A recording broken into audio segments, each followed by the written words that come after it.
Benim hayallerim vardı, benim öz dünyam vardı, benim sevdiğim vardı, benim sevgilim vardı. Ama ben şehit oldum, yerim güzeldi, tek ağlama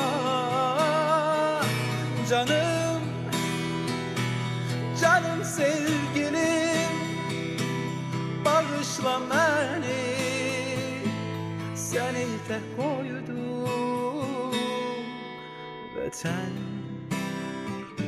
vatan sağ olsun,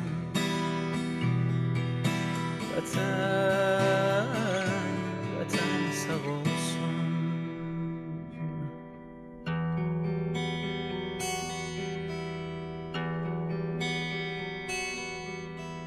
Benim çok deyilecek sözlerim vardı, yüreğimde kaldı. Benim bir vatanım var, Azerbaycanım, doğma diyarım.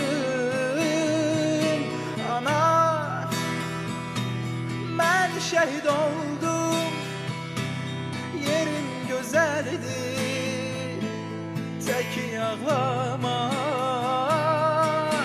canım, canım sevgilim, bağışla beni, seni tek koydum.